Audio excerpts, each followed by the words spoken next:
Warning: Superpower review is intended for a mature viewing audience. This video may show images that are not suitable for kids under 13 years old. Viewer discretion is advised. Hey, what's going on everybody? It's Kevin Vidini here for a Superpower review, and on today's video I'm going to be giving Venom 25 a review, so stick around after the intro.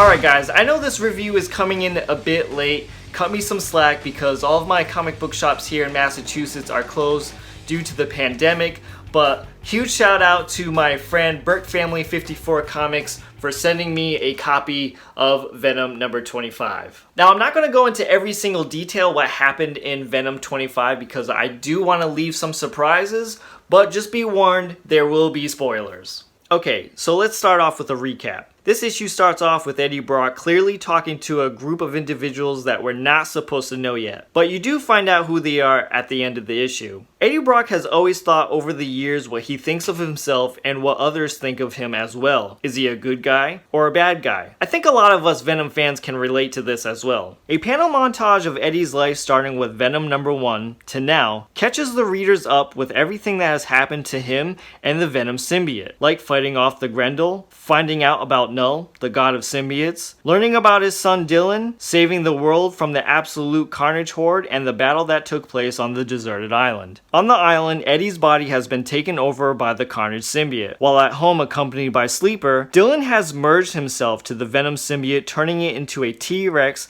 like we have seen previously in Old Man Logan. So after Dylan saving his dad, we see at the end that Eddie has been talking to the Avengers the whole time, catching them up who Null is and what is at stake for the world. So I know this issue got some flack. A lot of people thought that the hype wasn't there and that it wasn't worth waiting for, but I 100% disagree with this. Venom number 25 was a solid read with a good amount of action.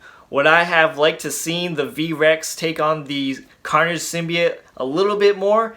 Absolutely. But this was also a very good conclusion to Venom Island and foreshadowing to what is to come in the future. So I'll be honest, I didn't have high expectations for Venom Island. I thought this was going to be filler, I thought this was going to just take up more space in my collection, but this was a series worth reading and worth keeping in the collection. I will also mention that I like this series a lot more than Absolute Carnage as well. So number 1, I continue to support Donny Cates with what he is doing with one of my favorite characters, Venom. And 2, it's always a pleasure to see Mark Bagley's artwork in a Venom title. Now you all know that it is tradition here at Superpower Review to give a comic book a review based off of the CGC grades. Now with that being said, with Venom issue number 25, I'm going to give this issue a CGC grade a 9.6. Venom issue number 25 was a solid read.